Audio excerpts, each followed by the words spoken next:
4-seeded Cavs and the 5th-seeded Knicks get ready for Game 1 of the NBA playoffs. And come on, y'all, anytime the Knicks are in the postseason, it's like a different type of energy going down in the city. So let's bring in my guy, Danny B of the Knicks Wall, to get the vibes of the city heading into Game 1. Danny, you switched up the hat, playoff hat, baby. That's right, man. Welcome back, and I'm not even going to ask you a question on this first one. I'm going to just have you fill in the blanks. The Knicks win Game 1 if they score more points. No, I'm totally kidding. All seriousness, man, like for me, it's stuff that we've been talking about, throughout the season, Brandon. Extra effort. And when I say extra effort, I feel like it's such a good term because it encapsulates so much. Rebounding is going to be a huge piece of this, right? That's going to be a big factor in terms of getting our guys second chance opportunities. Winning that battle on the board is super important. Extra effort also encapsulates, that extra that it takes for guys to get out to the three-point line. Back half of the season, that was definitely a thing that you saw happen often. Guys were kind of draping off that three-point line a little bit, giving guys too much room. That extra effort, giving that extra effort to get out there and make guys a little bit uncomfortable getting those shots off. That's a big piece of it. Getting hands in passing lanes, you know what I mean? Being a little bit disruptive on defense. The extra effort goes such a long way. And when all the Knicks on that court play with that extra effort, they're a force to be reckoned with. So that's exactly what I'm looking for. One of those Knicks that have to play with that extra effort is Jalen Brunson. So I'm going to ask you, because you're in tune with the fans, you got great engagement. And in terms of Knicks fans, who has the most pressure to perform, Donovan Mitchell or Jalen Brunson? So for me, it's pretty easy, right? I think it's Donovan Mitchell all day. You look at the Cavs, who last year were in a pretty good position, right? A good foundation, and then they swung for it. They went out and they got that big free agent signing, Donovan Mitchell. They brought him in. So now, the pressure and the expectations now are a little bit higher. They're looking to get out of the first round, you know what I mean, and make a statement with the moves that they just made. So for me, that's that pressure on Cleveland. Jalen Brunson, this is his first year coming in. I think if anything, he's not going to have pressure. He's going to have motivation. You know what I mean? You look at him last year in the playoffs, he still did his thing and he was playing second fiddle. Now this year, he's running the show and he's got the opportunity to show everybody this is exactly why I was chosen as the guy to be the point guard of the New York Knicks. So I really think that pressure falls more on the Cavs and Donovan Mitchell than it does on the Knicks themselves.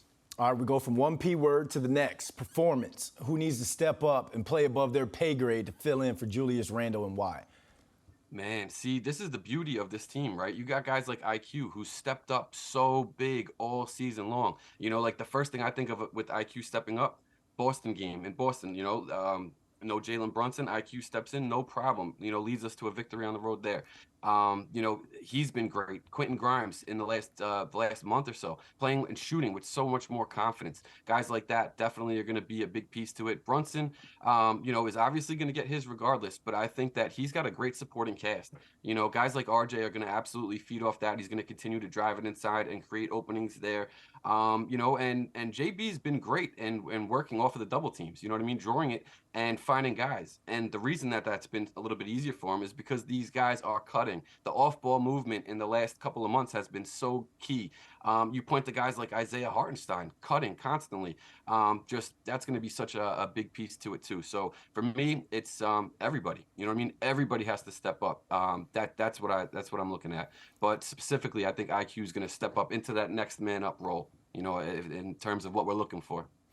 If you were a coach and you were giving like a pregame speech, you'd be like, all y'all need to step up. All y'all getting fired. I love it. I love the energy. All right, final thought. What's that movie, right, where they come into the locker room and he's like, you suck, you suck, you suck. You're all right. You suck, right? Oh, man, I don't know what movie that is, but shoot, I need to binge watch that. Scene, man. I never remember what movie it's from. All right, final thought. Game 1 prediction, go. I'm going with the Knicks, man. Knicks are road warriors this year, right? They play their best ball on the road, with or without Randle. I think that they're going to come out and bring it. I think when guys go down, other guys step up. You've seen that all season long. So if that is the case for Game 1, I think that that's what you're going to see. The last time that these teams met, you didn't have Julius Randle, and you had Donovan Mitchell post-game presser saying, these guys were flying. They were moving. So that's what they're going to be looking to do without Randle. If Randle's in there, it only is going to help. I'm kind of looking. I think first of all, Knicks are going to grab game one, but I'm looking at it like this: even if they don't grab game one and they lose game one, and say Randle didn't play game one, Randle comes back game two, it kind of resets that that excitement that the Cavs got from winning game one. If the Knicks win game one without Randle, then Randle plays game two. It's just an extra bonus. You know what I mean? So there's that extra layer to it as well. But I think with or without Randle, Knicks take game one, and they need to. All right. The movie that you're referring to is called Half Baked. That was Half Baked. That's There not we a go. basketball. That's not a basketball movie.